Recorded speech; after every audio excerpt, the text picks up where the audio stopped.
আসসালামু আলাইকুম। আমার দিনের বোনেরা, আমার দিনের ভাইরা ভালো আছেন তো? আলহামদুলিল্লাহ, আপনার বোন ভালো আছে। আজকে 3টে মাছ দিয়ে আর 5 রকমের সবজি দিয়ে আমি রান্না করব। মূলা, গাজর, পেঁপে, আলু আর কচুর মুখি দিয়ে নিয়েছি। বিসমিল্লাহির রহমানির রহিম।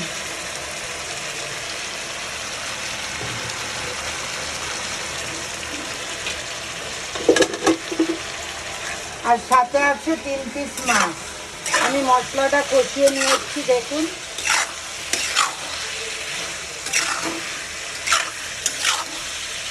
আমার দিনের বোনেরা, আমার দিনের ভাইরা, আমরা যারা ফেসবুক প্ল্যাটফর্মে আছি সবাই নিয়মিত কষ্ট করছি সফলতার জন্য।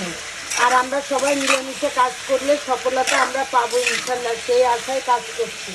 এই যে মশলাটা কষে গেছে, আমি আগে এটা ভাপায় নিয়েছিলাম, যার কারণে আমার এখন কষানোর পরে আর কিছু করা লাগবে না, পানি দিয়ে দেবো। বিসমিল্লাহির রহমানির রহিম। এবার আমি মাছটা সাজিয়ে দিলাম, এবার পানি দিয়ে দেবো। বিসমিল্লাহির রহমানির রহিম। এবার উপরে আমি ধনে পাতা দিয়ে দেব,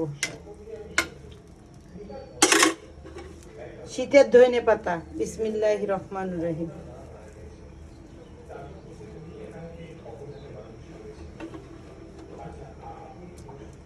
ধনে পাতার কাঁচা ঘ্রাণে সারা ঘর ভরে গেছে আমার দিনের বোনেরা, আমার দিনের ভাইরা। আর হলো নতুন সবজি, শীতের সবজি মূলাটাও ঘ্রাণে ভরে গেছে আমার ঘর। আমার দিনের বোনেরা, আমার দিনের ভাইরা, এইভাবে যদি রান্না করেন তাহলে খেতে অনেক টেস্টিদায়ক আর মজাদার। যদি ভিডিওটা ভালো লেগে থাকে লাইক, কমেন্ট, শেয়ার অবশ্যই করবেন, কমেন্ট করবেন। আল্লাহ হাফেজ।